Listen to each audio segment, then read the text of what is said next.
Hello everyone. आज की video में हम डोमेस्टिक इलेक्ट्रिक सर्किट्स के बारे में पढ़ने वाले हैं। अब हमारे घर के अंदर जो सप्लाई आता है इलेक्ट्रिक पावर का मेन सप्लाई के थ्रू, उसको हम मेंस भी कहते हैं, जो कि आइदर ओवरहेड इलेक्ट्रिक पोल्स के थ्रू आता है या तो अंडरग्राउंड केबल्स के थ्रू आता है। मेनली जिसमें दो वायर्स होते हैं। एक वायर जिसका रेड इंसुलेशन कवर होता है उसको लाइव वायर या पॉजिटिव वायर कहते हैं, और दूसरा वायर जिसका ब्लैक इंसुलेशन कवरिंग होता है उसको न्यूट्रल वायर या तो नेगेटिव वायर कहते हैं। और हमारे कंट्री के अंदर जो दोनों ही वायर्स हैं, वो दोनों वायर्स के बीच का जो पोटेंशियल डिफरेंस है वो 220 वोल्ट्स का होता है।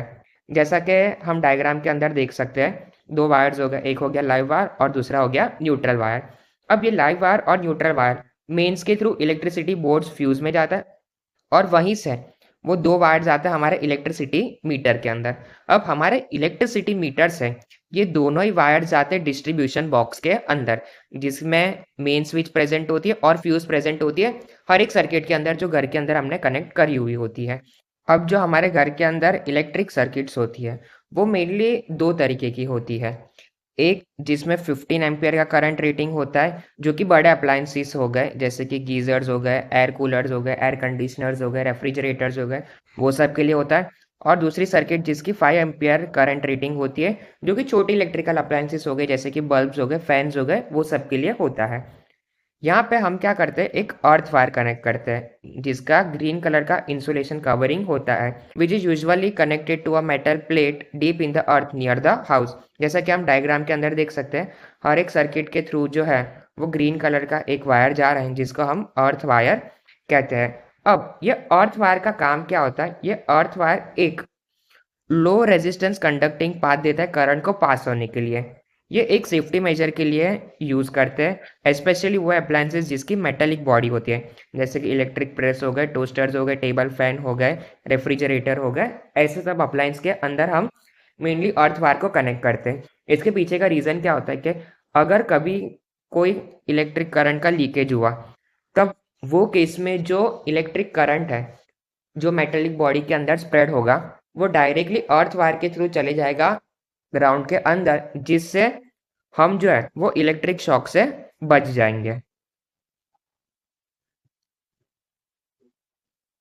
अब हर एक सर्किट के अंदर हम अलग अलग टाइप के इलेक्ट्रिकल अप्लायंसेस जो है वो लाइव वायर और न्यूट्रल वायर के साथ कनेक्ट कर सकते हैं।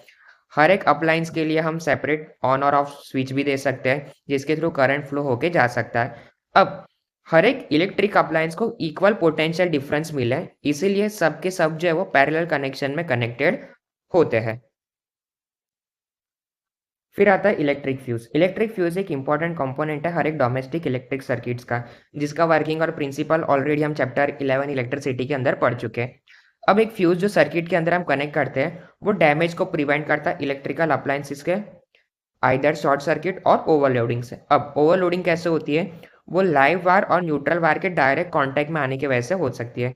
अब ओवरलोडिंग मल्टीपल रीजंस की वजह से हो सकती है। आइदर वायर्स डैमेज हो गए हो, कोई इलेक्ट्रिकल अप्लायंस के अंदर फॉल्ट हो, एक ही सॉकेट के थ्रू मल्टीपल इलेक्ट्रिकल अप्लायंस चल रहे हो, या घर के जितने भी इलेक्ट्रिकल अप्लायंस हो सबके सब एक साथ चल रहे हो, ये सब रीजंस की वजह से जो है वो ओवरलोडिंग की प्रॉब्लम हो सकती है।